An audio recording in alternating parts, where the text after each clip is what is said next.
শ্রী শ্রী রামনবমী মহোৎসব সমিতির বর্ণাঢ্য শোভাযাত্রা আরামবাগে বিজেপির বিধায়করা সহ হাঁটলেন। সাথে দেখা গেল আরামবাগ লোকসভা কেন্দ্রের প্রার্থী অরূপকান্তি দিগারকে। বুধবার বিকালে রামনবমী উপলক্ষে একটি বর্ণাঢ্য শোভাযাত্রার আয়োজন করা হয়েছিল। শোভাযাত্রাটি আরামবাগের বাসুদেবপুর মোড় সুধানীল সিনেমার কাছ থেকে বেরিয়ে আরামবাগ শহর পরিক্রমা করে। ছিলেন আরামবাগ সাংগঠনিক জেলার সভাপতি তথা পরশুরা বিধায়ক বিমান ঘোষ, আরামবাগ বিধায়ক মধুসূদন বাগ, সাংগঠনিক জেলা যুব মোর্চার সভাপতি উপশোক দেব, বিজেপি কাউন্সিলর বিশ্বজিৎ ঘোষ, আরামবাগ লোকসভা কেন্দ্রের কনভেনর হেমন্ত বাগ সহ বিভিন্ন ব্যক্তিবর্গ। এ প্রসঙ্গে কি জানাচ্ছেন সাংগঠনিক জেলা সভাপতি বিমান ঘোষ সহ বিধায়ক মধুসূদন বাগ, তাদের মুখ থেকেই বিস্তারিত শুনুন। 24 আওয়ার্স আরামবাগের রিপোর্ট।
রামনবমীর শোভাযাত্রা বের হয়, সেই বর্ণাঢ্য শোভাযাত্রা বের হয়েছে।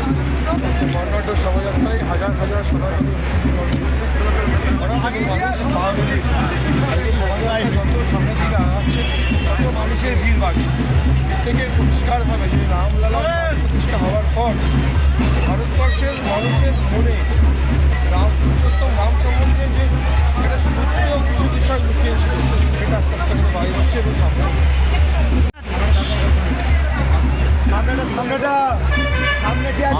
দিনটা সনাতনীদের কাছে অত্যন্ত আনন্দের দিন। আজকের দিন অত্যন্ত পবিত্র দিন।